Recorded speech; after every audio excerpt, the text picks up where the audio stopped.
제가 팔체질학을 공부하면서 굉장히 아쉬웠습니다. 왜? 권도원 선생님이 좀 직접 책을 쓴 게 없었을까? 왜 이게 안 나올까? 보니까 후학들이 그냥 책을 나름대로 연구를 해가지고 냈단 말이에요. 그래서 상당히 의문이 많았었는데 권도원 선생님을 직접 만나 뵙고 의문이 풀렸습니다. 그 다음에 공부하는 과정에서 사상체질 학계 내부 움직임 동향에 서 알 수가 있었습니다. 하여튼 권도원 선생님은 여러 가지 이유로 나타나지 않습니다. 그러나 가장 근본적인 건 뭐였겠습니까? 결국은 사상의학보급회를 그러니까 1945년에 이현재가 설립을 했는데 그때 이제 부회장으로 들어갔습니까? 57년에 들어갔잖아요. 이때 들어가면서 결국은 주도권은 여기서 가지고 있었어요. 여기는 기존에 이제 사상체질의 여러 가지 연구하는 이제 학파들이 있고 그렇기 때문에.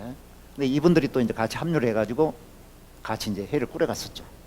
근데 아까 지난 시간에 말씀드렸다시피 이제 권도원 씨라는 분하고 홍순현 씨라는 이분으로 해서 팔체질론하고 나눠집니다. 결국은 이쪽은 친법 위주고 이쪽은 한양 유지예요. 한양 유주는 이제 다시 이제 권도원 씨가 이쪽 나오면서 이름을 바꿉니다. 명칭을 사상의학회에서 대한사상의학회로 해가지고 1970년대. 문제는 이거예요. 1965년대에 일본에 나가서 이제 발표를 했잖아요. 뭐 여러 가지 그때 당시 에피소드가 많습니다. 한의학학회에서도 여러 가지 처음에는 허락을 안 해줬다가 뭐 실질적으로 그러면 한의사들 모여라 해가지고 시연을 벌써 했어요. 그럼 한의사 중에 지병을 못 고친 사람 나오세요 해가지고 그 자리에서 고쳤어요. 침으로. 그러면 나가서 발표를 한번 해봐라 해가지고 허락을 받아 나갔는데 어쨌든 그렇게 되니까 침에 대해서 이제 이렇게 되잖아요. 그러면서 이제 사상체질하고는 좀 이제 멀어지고 사상체질을 부정을 하면서 결국 이현재 선생님한테 고배를 했죠. 저는 팔체질 이쪽으로 좀 연구를 해보겠습니다 해가지고 했었는데 아무튼 그런 사정이 있었는데요. 1966년도에 1월 달에 체질침해에 대한 소론을 해가지고 그러니까 지난해 10월 달에 발표한 이 논문에 대해서 반박을 한 거예요. 누가? 이쪽에 이현재를 이게 잘못됐는데요. 홍순영. 그래서 권도원 씨가 다시 즉각 반박적인 그 논문을 게재를 합니다. 묵살당한 진리 그 모순성을 지적하며 대한의학학회지예요. 이게 결정적인 이제 계획인데요. 표면화된. 그래서 사상의학원은 이제 완전히 분리가 되어가지고 이렇게. 그럼 그 이후에 어떤 게 있었느냐? 이건 제가 직접 들었던 사실입니다. 알려지지 않는 사실인데 하여튼 사기죄로 피수를 달합니다. 그 명분이 뭐냐니까 논리에도 맞지 않는 체질 맥진법으로 사람들의 체질을 판별해서 병을 치료해 준다고 하면서 약을 팔아 부당이득을 취하였다. 해가지고 학계하고 정부하고 이렇게 해서 소송을 벌입니다. 근데 권도원 선생님도 모르는 사이에 소송에서 권도원 선생님이 이겼대요. 왜? 조사를 해보니까 약을 팔아먹은 한 건도 없어요. 침하고 음식으로만 치료하는 거예요. 사기죄는 성립이 안 됐는데 보사부의 젊은 직원이 찾아와가지고 사정을 하더랍니다. 자, 상황이 이런데 어떻게 하시겠습니까? 권도원 선생님 생각해 보니까 참 젊은 공무원이 그 앞길이 창창한데 좀 불쌍하기도 하고 그 다음 내가 조직하고 싸워서 뭐가 이득이 있겠느냐 국가하고 대항을 해서 그래 내가 뭐 잘못한 것도 있는 것 같아 해서 인정을 해주는 대신에 행정처분으로 그러면 연말연시를 통해 가지고 며칠 행정처분하는 걸 끝내겠습니다 해서 이렇게 끝났다는 사정이 있습니다. 자, 그러니까 권도원 선생님은요 사기죄예요. 사기죄. 객관적으로 체질을 판별할 수 있는 기계도 없는데 그 다음에 그 맥진법이 뭐 누가 공인해 준 것도 아니고 객관성이 없다는 거죠. 그걸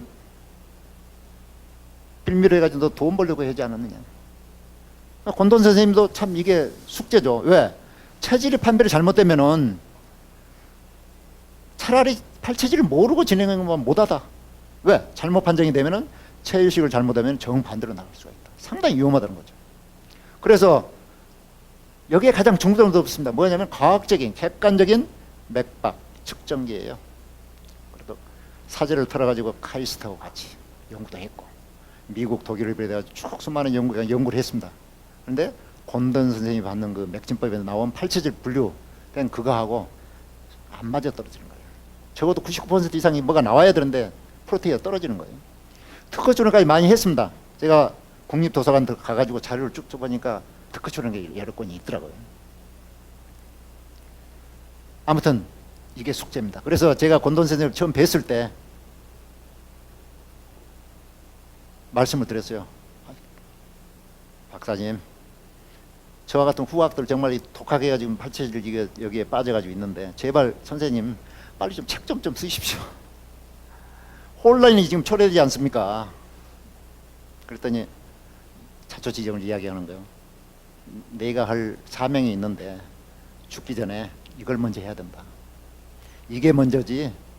지금 만약에 이게 제대로 되지 않는 가운데 자기가 세상에 나오면은 평지풍파 일으킨다. 양의학계는 양의학이고 한의학계는 한의학계. 자, 그런 게 있거든요. 또 한 가지요. 후학생을 양성 안 해요. 공식적으로 제자가 없습니다. 될 뻔했어요. 누가? 김용옥 박사가. 자, 그래서 인간적인 배신감은 실망인데요. 이명복 박사, 여러분 잘 아시잖아요. 서울대학교 해부학과 교수 하면서 자기의 고질병을 정년퇴임할 무렵에 다른 데는 못 고치고 권돈 선생님을 찾아갔어요. 한의원에. 가서 치막만 맞고 고질증 소화기병을 고쳤어요. 여기서 이제 딱 자기가 피를 꽂힌 겁니다. 팔체질이라고. 그래서 팔상체질이라 해가지고 팔상체질로 바꿔가지고 여러 책도 내고 뭐 그분은 원래 유명하니까 미국에 가서도 뭐 활동을 하고 그래서 팔상체질인지 팔체질인지 이제 다른 사람 모를 정도로 그렇게 됐습니다. 마치 이명복 박사가 팔체질을 창시한 것처럼 그렇게 착각을 할 정도로요. 나중에 돌아가시기 전에 이명복 박사가 전화를 하신 것 같습니다. 권도원 박사님한테. 제가 잘못됐습니다. 직접 찾아뵙고 사과를 드리겠습니다. 했는데 때를 놓치고 돌아가셨대요. 그런 게 있었고요. 김용옥 박사는 고질적인 그 대학교 시절에 그게 있었습니다. 류마티스 관절염. 김용옥 박사님의 집안은 전부 다 양의학 집안이잖아요.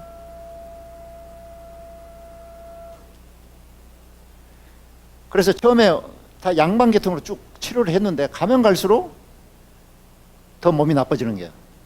계속 약을 먹을 거 아니에요.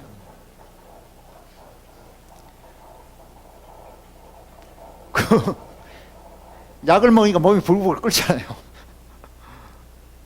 그래 나는 이제 퇴행이다. 나는 뭐 세상 뭐 이대로 나는 끝나는 모양이다.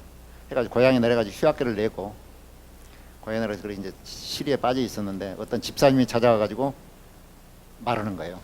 자기 남편이 권돈 선생님은 치막만 맞고 고집병 고쳤다. 너도 한번 올라가 봐라. 올라왔대요. 사실은 알고 보니까 김용옥 박사님 부친이 또 권돈 박사님 찾아와가지고 부탁을 했더라고요. 내 아들 좀 고쳐주라고. 그래서 어떻든 간에 김용옥 박사님이 올라와가지고 권돈 선생님 그쪽에 하루도 빼지 않고 한 6개월 정도 침을 맞았어요. 그럼 나섰어요. 그럼 쭉 보니까 야 세상에 이 침 하나 가지고 쭉 보니까 정말 고지식하게 연구를 해가지고 그 임상 자료를 가지고 전부 다 수치화를 해서 침법을 만들어냈다 이거지. 여기서 야 동양의 새로운 뭐가 보이는 것 같다. 내가 지금 연구를 좀 해봐야 되겠다는 그런 걸 느꼈답니다. 그래서 결국은 한약을 연구하기 위해서 동양 철학을 먼저 공부한 거예요. 그러니까 결국은 뭐 미국, 대만에 가서 일본에 가서 박사학위도 받고 하버드대에 가서 박사학위 받고 그랬잖아요. 하버드대학교 박사학위 받은 순간에 하버드에서 잡았대요. 개공기술 남아라. 동양 철학에도 강의를 해다고 했더니 저는 한국에 돌아와서 먼저 할 일이 있습니다. 나중에 기회를 주시면 좋겠습니다 하면서 돌아오셨대요. 돌아와가지고 이제 권도원 박사님 공항에서 막 찾아가가지고 이제 엎드려 절하고 침을 좀 배웠어요. 그렇게 했는데 결국은 동양의학은 뭡니까? 기철학이잖아요. 오온역기. 물론 김용욱 선생님도 뭐예요? 박사님도 독실한 기독교 신자라고 그럽니다. 그런데 근본적으로 신학적인 차원에서 좀 문제가 있습니다. 여러분들 나중에 활이라는 게 나올 텐데요. 거기서 관점이 틀려집니다. 그러면서 김 박사 너하고 나하고는 길이 틀린 것 같다. 그래서 그런 사진이 있다고 합니다. 어쨌든 이런 것들 사기죄라든가 그다음에 이런 인간적인 배신감 쫓겨가지고 절대 나타나지 않습니다. 근데 최근에 한국민족의학신문에 이런 기사가 나왔어요. 원래 제가 자기가 그 팔체질에 대해서 체질학 이렇게 창시를 해가지고 이렇게 하고 있는데, 이 체질론에 관련해 가지고 자기는 나타나지 않고 지금 아직 덜 끝났다. 그런데 서대전역에서 모 한의사가 나와가지고 공개 강의를 했다. 신법에 대해서, 체질침. 근데 그것도 자기 임상자료를 몰래 비합법적인 수단으로 빼내가지고 몰래 했다. 이건 팔체질의학의 근본 정신을 잘 모를 뿐더러 팔체질을 모르는 처사일 뿐만 아니라 그러한 처방으로 이 체질이라는 게 있는데 그걸 다른 사람한테 적용해가지고 큰 부작용이 나올 수도 있는데, 조금만 기다리지 왜 그렇게 불법으로 그렇게 하느냐 해가지고 경고를 줬습니다. 이게 언제냐? 2013년도 3월 7일 올해입니다. 그래서 이 권도원 선생님은 자기가 나서가지고 절대 팔체질을 더 뭐 알리거나 그런 거 없습니다. 지금 이분도 계속 뭐예요? 암치료법, 이게 지금 완료가 된다는 거, 완료가 돼야 되는데 그 직전이라고 하는 거예요 지금. 어떤 기회에 권도원 선생님 자체가 자신이 스스로 말씀하셨습니다. 자기도 놀랄 정도로 정말 무시무시한 어마어마한 그게 있다. 아직 때가 있기 때문에 밝히지는 못한다 그랬습니다. 아무튼 이러한 지금까지 100만 명 이상, 150만 명의 임상 경험이 누적되어 가지고 그 치료 경험이 있는, 그 다음에 특히 체질식으로 병을 고쳤는데, 여러분들 이러한 원리를 알아가지고 가정에서 질병에서 해방되는 여러분들이 되시길 바랍니다.